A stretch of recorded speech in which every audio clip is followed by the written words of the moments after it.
Nous aimerions tout d'abord reconnaître que l'Université de Montréal est située en territoire autochtone, lequel n'a jamais été cédé. Nous reconnaissons la nation Kanien'kehá:ka comme gardienne des terres et des eaux sur lesquelles nous nous réunissons aujourd'hui.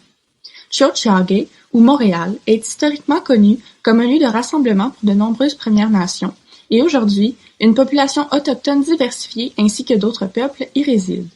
C'est dans le respect des liens avec le passé, le présent et l'avenir que nous reconnaissons les relations continues entre les peuples autochtones et autres personnes de la communauté montréalaise.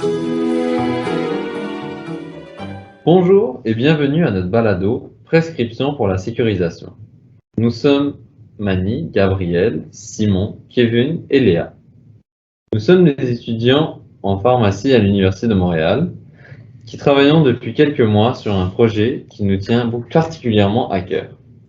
L'objectif de notre projet est de sensibiliser les étudiants en pharmacie à l'Université de Montréal à la sécurisation culturelle des soins prodigués aux personnes autochtones au Québec. Nous voulons que les futurs pharmaciens soient en mesure d'offrir des soins pharmaceutiques qui sont adaptés aux besoins de leurs patients autochtones. Selon le ministère de la Santé et des Services sociaux, l'approche de sécurisation culturelle consiste à reconnaître et à prendre en compte, dans l'offre de services et l'expérience de soins, la réalité et la culture de la personne afin de lui prodiguer des services pertinents et d'en améliorer par conséquent la qualité et l'accès. Selon le dossier sur la sécurisation culturelle du Consortium d'animation sur la persévérance et la réussite en enseignement supérieur, ou CAPRES, la démarche de sécurisation culturelle vise à créer des liens de confiance avec les premiers peuples afin de rendre les environnements plus accueillants et sécurisants. Il s'agit donc de créer un partenariat avec les patients autochtones afin de les inclure dans le développement, la prestation et l'évaluation de services qui leur sont destinés. Selon le document intitulé « La sécurisation culturelle, moteur de changement social » par la professeure Carole Lévesque, la démarche de sécurisation culturelle repose sur le principe fondateur de justice sociale dans un espoir d'équité et d'égalité. Toujours selon le même document de Mme Lévesque, on compte 3 étapes qui mènent à la sécurisation culturelle, passant du niveau individuel au plan collectif. Premièrement, la conscience de la culture, qui se traduit par un désir de reconnaître et d'accepter les différences culturelles.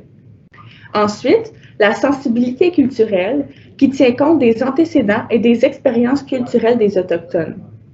Pour continuer, la compétence culturelle, où les connaissances et les compétences de l'intervenant contribuent à modifier les interactions avec la personne, par exemple le patient.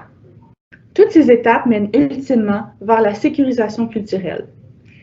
D'ailleurs, le principe de sécurisation culturelle a débuté en Nouvelle-Zélande dans les années 1980. Eri Hapeti Ramsden, une infirmière et anthropologue maori, est à l'origine de ce concept. Elle souhaitait aider les infirmières et infirmiers à prendre conscience de leurs biais inconscients. Concrètement, la commission d'enquête sur les relations entre les Autochtones et certains services publics, Écoute, Réconciliation et Progrès, soit le rapport VIEN, a récemment été publié. Il comporte plusieurs recommandations dont certaines s'appliquent au domaine de la santé et des services sociaux.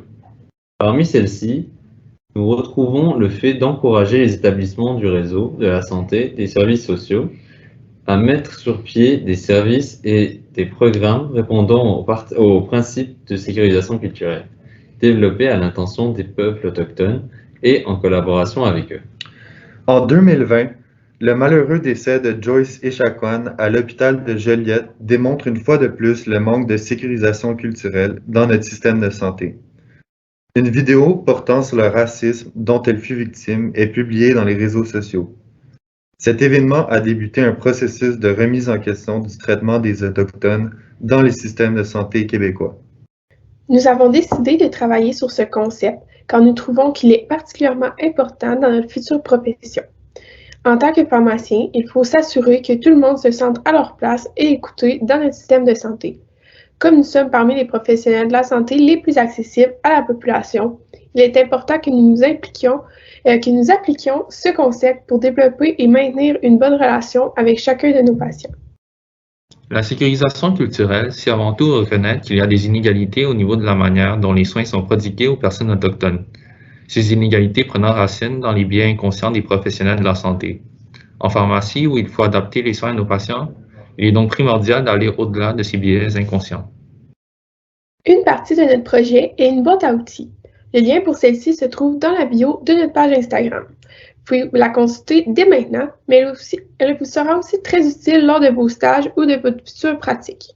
En bref, elle contient le territoire et les différents peuples autochtones, la pharmacie et la sécurisation culturelle, le lexique et les barrières de langue, mythes et réalités, et plus encore.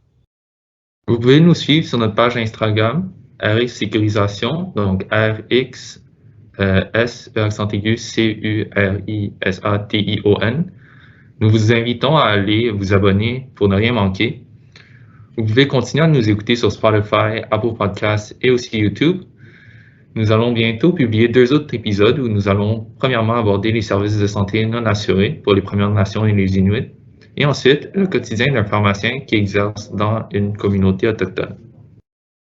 Merci beaucoup d'avoir écouté cet épisode qui introduisait notre projet sur la sécurisation culturelle. Nous espérons vous retrouver lors de nos prochains épisodes. N'hésitez pas à en parler à vos collègues dans le domaine de la santé. À la suite de votre écoute de tous les épisodes, nous vous invitons à remplir un court sondage que vous retrouverez dans la bio des épisodes. À bientôt!